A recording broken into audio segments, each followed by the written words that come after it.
नारायण नारायण नारायण श्रीमन्नारायण नारायण नारायण श्रीमन्नारायण गाओ नारायण नारायण नारायण गाओ श्रीमन्नारायण नारायण नारायण श्रीमन्नारायण। अब ऋषि का अपराध मिला इंद्र को। अब इंद्र के पीछे दरिद्रता शुरू हो गई। भगवान शंकर की पूजा करने लगा इंद्र। लेकिन भगवान शंकर ने कहा, ये स्मरणा अब तुझे दुख आने के बाद आई। पहले तू कैलाश की तरफ आता भी नहीं था, देखता भी नहीं था। भगवान शंकर के मस्तक पर ज्ञान गंगा है, और जिनके मस्तक में ज्ञान गंगा है वो ही विष को सहन कर सकते हैं। जिसके बुद्धि में, जिसके मन में ज्ञान है, वही व्यक्ति विष को पचा सकता है। ज्ञान नहीं है वो पचा नहीं सकता। और संसार में सबसे बड़ा विष कुठला है सांगा बरं. ते विष नाही हा, ते समुद्रातून निघालं ते विष नाही. या संसारामध्ये बी फार मोठं विष आहे.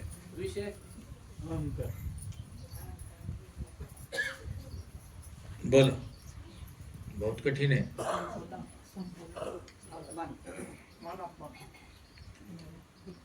ये जो कड़वी वाणी है, ये कर्कश शब्द है. कर्कश वाणी ये विष है. त्याला सहन करने वाला ही विष को पचा सकता है. कर्कश वाणी. भगवान शंकर ने जो विषपान किया, आगे आएगी कथा, तो विषपान किया, तो विषपान करने के बाद देवता भी पीछे हट गए, राक्षस भी पीछे हट गए. कहने लगे हम भी नहीं पिएंगे. समुद्र मंथन में पहला विष निकला, और हम भी नहीं पिएंगे, तुम भी नहीं पियोगे, फिर पिएगा कौन? तो कहने लगे शंकराला बोलो. शंकर तो सीधे साधे भोले भाले थे. हाँ, इतने भोले, बहुत ज्यादा. पार्वती तो बार बार क्या कहते, तो तुम भोले है. भोले थे. देवताओं ने प्रार्थना करी, विष निकल गया. अब ये काय करायचं? तुम्ही प्याल का? भगवान शंकर ने कहा पिऊ काय आले. पार्वतीला राग आला. या देवतांसाठी तुम्ही विष पिणार, मग मी कुठे जाणार?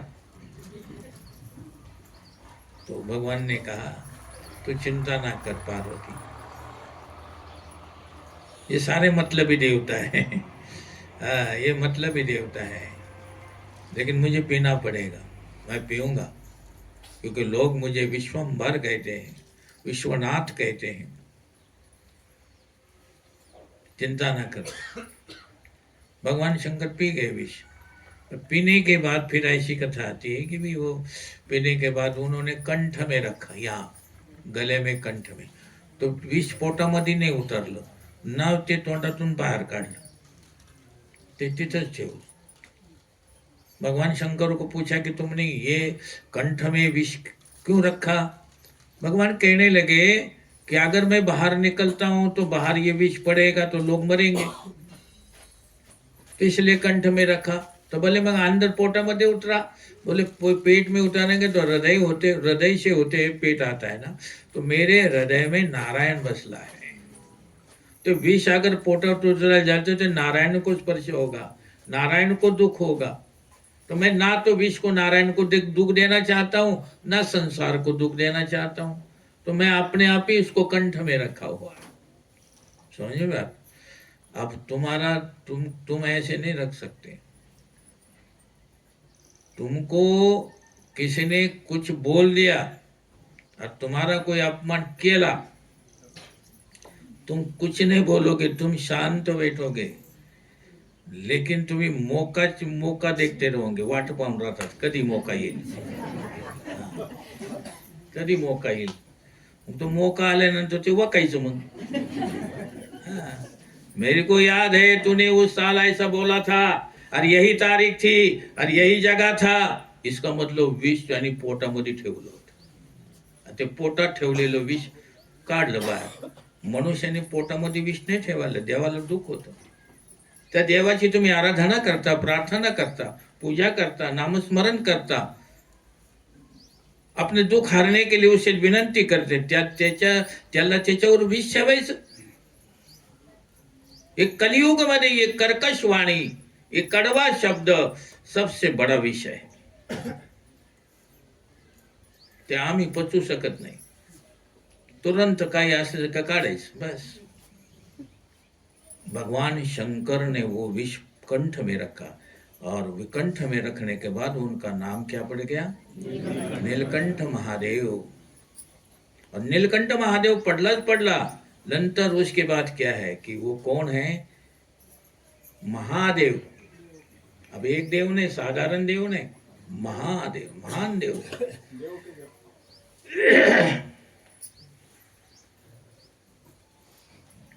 पार्वती कहती तुम दूध पीने जा रहे हो, कहने लगे सब पियो पियो, कहते पीना पड़ेगा, मुझे बीज पीना पड़ेगा. मैं भले मुझे दुख हो, कोई चिंता नहीं, लेकिन संसार मेरा सुखी होना चाहिए. प्राणेन स्वय प्राणिनः पांति साधव क्षण भंगुरे. भगवान शंकर वहां पधारे, राम राम राम राम करते हुए, और पी गए विष. सब पी गए.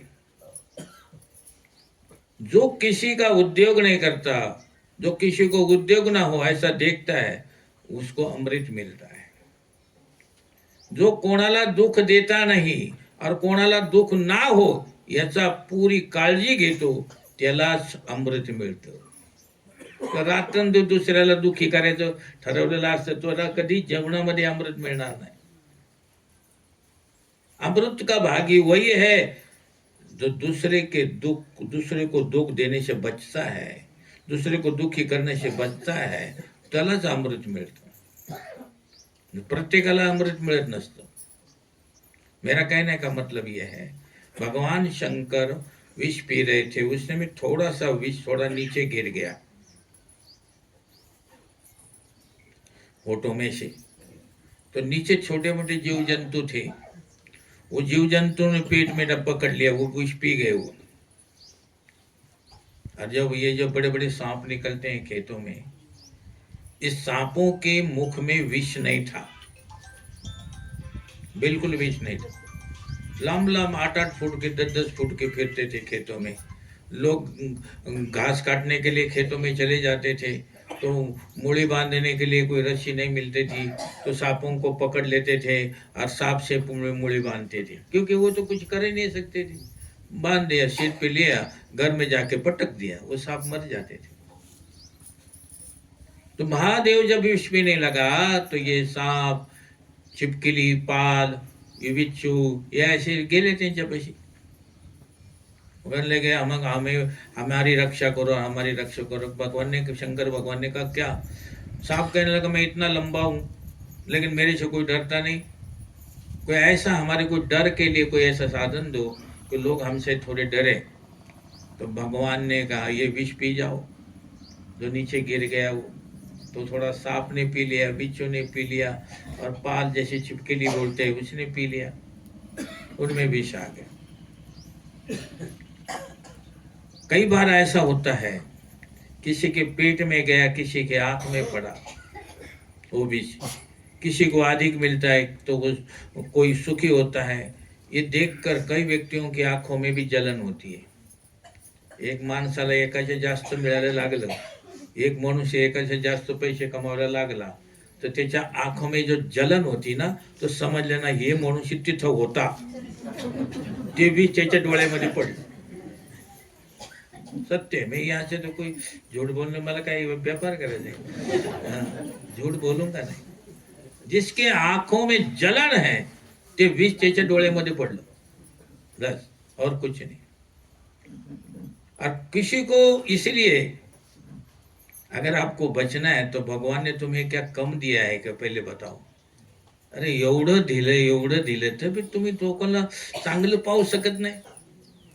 एवढं देवाने दिलं, तुम्हारी औकात नहीं है जो भगवान ने दिया वो संभालने की, फिर भी हमें संतुष्टि नहीं है. फिर भी मारामारी, फिर भी मारामारी, त्याच्या पुढं तो, त्याच्या पुढं तो. ते भागतात नाही, तो याच्या पुढे भागतात, मी तर हात जोडून उभा राहतो. जय श्री कृष्ण, जय श्री कृष्ण. काय है ये जिंदगी दोबारा नहीं मिलती है. हाँ, पेट में प्रेम रखो, आंखों में प्रेम रखो. कोई भी व्यक्ति सामने आ गया, इतने खुश हो जाओ, इतने खुश हो जाओ. किसीने विचारलं हे तो गावचा रोजच माणूस मिळाला, एवढं तुम्ही खुशी का? अरे हे देव है, देव है. रोज मला भेटतो, रोज राम राम होती है. हा देव है, रोज येते, त्याच्या कारणच आहे. देव है. प्रत्येक मनुष्यामध्ये परमात्मा है.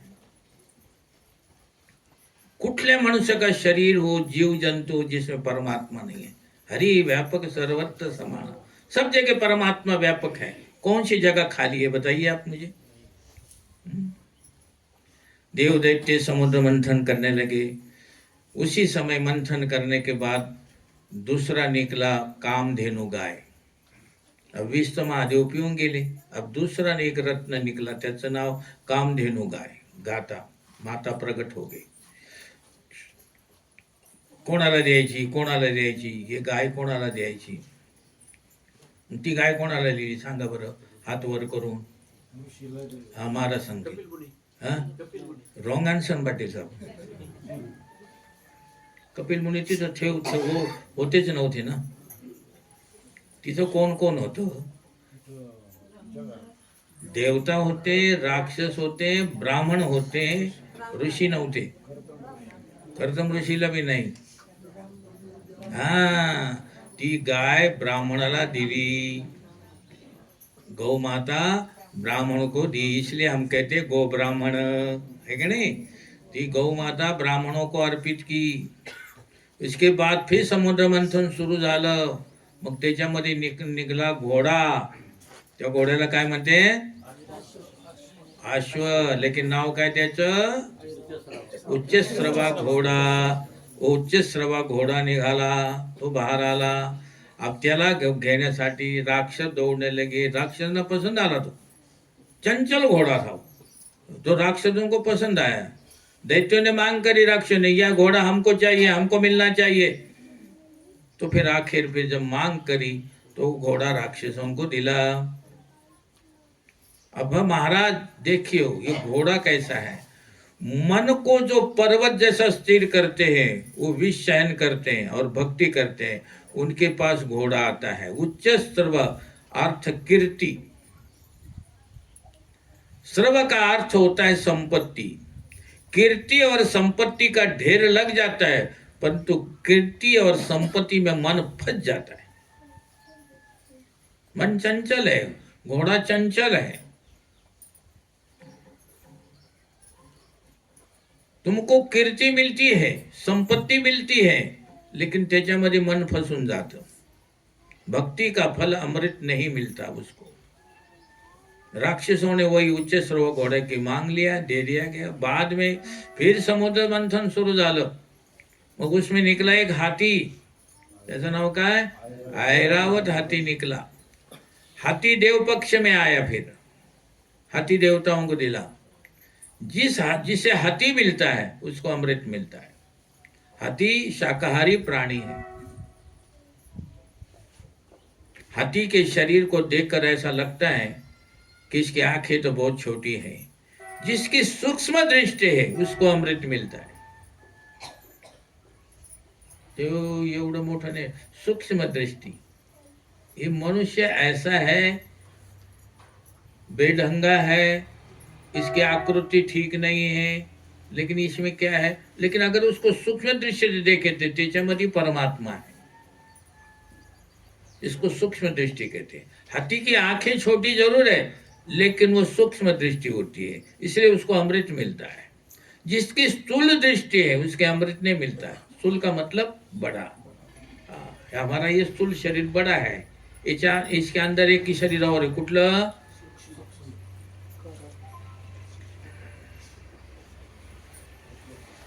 सूक्ष्म शरीर. सूक्ष्म शरीराच्या अंदर एक शरीर आहे. कुठलं? कारण शरीर. कारण शरीर कुठून बनलं? कसं झालं, कारण शरीर, शरीरामध्ये स्वभाव, स्वभाव को ही कारण कहते हैं, कारण शरीर कहते हैं। आपके स्वभाव के कारण ये शरीर मिला, फिर आप सूक्ष्म में प्रवेश कर गए। सूक्ष्म का अर्थ होता है रात्रि को जो स्वप्न पाहता, ते स्वप्न में दुनिया पाहून रहा था। तुम्ही दुनिया को देखने के लिए भ्रमण करते हो, तुम नहीं, तुम तो बिस्तरे पे लेटे रहते हो। स्वप्न में देखा, हरिद्वार गए, गंगा स्नान करा, सब कुछ करा, लेकिन सवेरे उठते ही तुम बिस्तरे पर थे। स्थूल शरीर बिस्तरे पर, सूक्ष्म शरीर भ्रमण करता है, और स्वभाव कारण शरीर के कारण मन भ्रमण करता है, कारण ये सूक्ष्म शरीर भ्रमण करता है। तो स्वभाव जो है, स्वभाव से ही कारण बनता है। मेरा कहने का आपको मतलब यह है, ऐसा जो समझ रहा है कि ठीक तरह से भक्ति नहीं कर सकेगा, तो फिर समझ लेने की आत्मा को, शरीर को आत्मा नहीं समझना चाहिए। शरीर परमात्मा का दिया हुआ एक साधन है। शरीर हमको जो मिला है ये घर है, ये भगवान ने आत्मा अपने विराजमान रहने के लिए घर है। ये 5 तत्वों का है। छित जल पावक गगन समीरा, पंच रचिता आधम शरीरा। ये आधम शरीर इसको कहा कि इसके अंदर से पंछी उड़ जाता है, तो फिर जो है पंछी उड़ने के भाई आधम हो जाता है। मगर इसको कोई जलाता है, कोई गाड़ता है, कोई कुत्ते खाते हैं, कोई क्या खाते हैं, इसकी कोई कहानी नहीं, क्योंकि आधम हो गया। इसकी वैल्यू, इसकी कीमत जब अंदर परमात्मा विराजमान है तब तक इसकी विजय है, बाद में कुछ नहीं। मेरा वो कहने का मतलब, उसके बाद हाथी के बाद इसमें निकला एक कौस्तुभ मणि। कौस्तुभ मणि निकली, वो नारायण को समर्पित की गई। उसके बाद सूक्ष्म दृष्टि से देखा जाए तो कौस्तुभ मणि जो है वो केवल उसका अधिकार भगवान का ही है और किसी का नहीं। इसके बाद फिर वहाँ पर फिर समुद्र मंथन शुरू हुआ, उसमें से निकला कल्प वृक्ष। अब वो कल्प वृक्ष इसके बाद निकला, और कल्प वृक्ष के साथ अप्सराएं बहुत सारी निकली समुद्र में से, और साथ में महालक्ष्मी भी प्रकट होगी। बोलिए महालक्ष्मी माता की। सोने के सिंहासन के ऊपर बैठकर समुद्र से बाहर आ गई महालक्ष्मी। वेद मंत्रों के साथ महालक्ष्मी का अभिषेक किया गया। उसके बाद सखियों ने माता जी का सुंदर श्रृंगार कर अप्सराओं ने, सबकी इच्छा हुई कि ये लक्ष्मी मुझे मिले। राक्षस कहने लगे ये लक्ष्मी हमको चाहिए, देवता कहने लगे ये हमको चाहिए, सब कहने लगे हमको चाहिए। लक्ष्मी ने कहा मैं ऐसे नहीं आऊंगी किसी के पास, तुम सब लाइन में बैठो, और जो लाइन में बैठने का मुझे जो पसंद होगा मैं उसके गले में वरमाला पहनाऊंगी, अर्पित करूंगी, वरना प्रत्येक के पास ऐसे में नहीं जाऊंगी। एक पंगत में देवता बैठे, दूसरे पंगत में राक्षस बैठे, तीसरे पंगत में ब्राह्मण बैठे, ऋषि मुनि भी आकर बैठ गए। सखिया ऋषि मुनि के लक्ष्मी सब जगह जाने लगे हाथ में माला लेकर। महान तपस्वी के पास गई। तपस्या और भक्त का संग ना हो तो तपस्वी क्रोधी बनता है। आप तपस्या कर रहे हैं, अगर तुम्हारे पास भक्ति नहीं है तो तुम्हारा स्वभाव क्रोधी हो जाएगा, तुम दुर्वासा बन जाओगे, तुम्हारा चेहरा देखना लोग पसंद नहीं करेंगे, तुमको देख से दूर से भाग चले जाएंगे, क्योंकि तुम्हारे पास तपस्या है लेकिन भक्ति नहीं है। भक्ति है तो तपस्या नहीं है, ये दोनों में तालमेल ना होगा तो फिर क्रोध आएगा आपके पास। ऐसे तपस्वी का पतन होता है। लक्ष्मी ने तपस्वी के गले में माला नहीं डाली, आगे निकल गई। आगे देवता लोग बैठे थे, सखियों ने परिचय दिया। लक्ष्मी ने कहा कि ये देव बहुत कामी देवता होते हैं। सखियों ने कहा ये देवता लोग हैं, इनमें से कोई देवता को पसंद कर लो, उनके गले में माला डालो। लक्ष्मी ने कहा नहीं नहीं, ये देवता लोग जितने सब कामी हैं, ये बड़े कामी होते हैं। आगे परशुराम जी बैठे हुए थे, परशुराम भगवान की जय। परशुराम जी बैठे हुए थे, तो परशुराम बैठे तो सखियों ने परिचय दिया, ये परशुराम जी है, ये कामी नहीं है, क्रोधी भी नहीं है, महान वीर है। लक्ष्मी ने कहा ये सब अच्छा है, पर जब जब पर शब्द आता है तो समझना चाहे कि उपयुक्त है, वो उपयुक्त नहीं है। तो फिर उन्होंने कहा कि ये निष्ठुर तो है ना। परशुराम जी को लक्ष्मी ने निष्ठुर कहा कि 18 बार क्षत्रियों से धरती क्षीण कर दी थी परशुराम जी ने। 18 बार क्षत्रियों के बच्चों की हत्या कर दी थी, क्षत्रियों की हत्या कर दी थी परशुराम जी ने। और परशुराम जी ने क्या, एक कारण बन गया। क्षत्रियों का काल बनने के लिए परशुराम ने क्यों ऐसा निर्णय लिया, क्यों ऐसा कदम उठाया, क्या कारण था? कि परशुराम जी के पिताजी का नाम था जमदग्नि। जमदग्नि के पास एक गौ माता थी, उसका नाम था नंदिनी। वो कामधेनु गाय थी। एक दिन सहस्त्रबाहु अर्जुन किसी देश के ऊपर आक्रमण करने के लिए जा रहे थे। तो रास्ते में उनकी सेना के पास खाने पीने के लिए कुछ नहीं था। जमदग्नि का एक आश्रम देखा और जमदग्नि के आश्रम में आए, और आने के बाद उन्होंने कहा, महाराज कोई फल फूल हो हमारे सेना को। तो सेना एक नहीं थी, हजारों के संख्या में सेना थी। अब जमदग्नि के पास एक ही था कि गौ माता थी। गौ माता की आरती उतारी, पूजन करा। माँ, ये राजा है सहस्त्रबाहु अर्जुन, ये आया हुआ है, इसकी सेना भूखी है, इनका पेट भरो। अब वो तो अन्नपूर्णा थी। अन्नपूर्णे सदापूर्णे शंकर प्राण वल्लभे ज्ञान वैराग सिद्धाय तम भिक्षान देहि पार्वती। माता ने कहा, कोई चिन्ह गर्दन हिला दी, सबको भोजन कराऊंगी। और इतना सुंदर थाली में लगाकर गौ माता ने भोजन परोस, उसके स्तन के नीचे थालियां निकलती थी, स्तन के नीचे से थालियां आती थी। सब लोगों का पेट भर गया, आनंद आया, स्वादिष्ट भोजन। राजा को भी अच्छा लगा। राजा ने कहा, वाह वाह महाराज, लेकिन ये भोजन आपने बनाया कैसा? आपकी कुटिया छोटी है, आपके पास इतनी पब्लिक नहीं है, और मेरे इतने हजारों सेनाओं का आपने पेट कैसा भरा?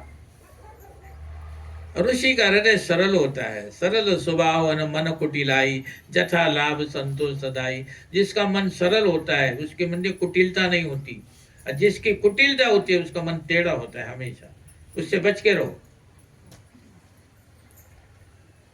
ये गौ माता है महाराज, इसके वजह से ये मेरी गौ माता, ये तो तुम्हारे 10,000 सैनिक है, चाहे 1,00,000 सैनिक आने दो, सबको भोजन देगी।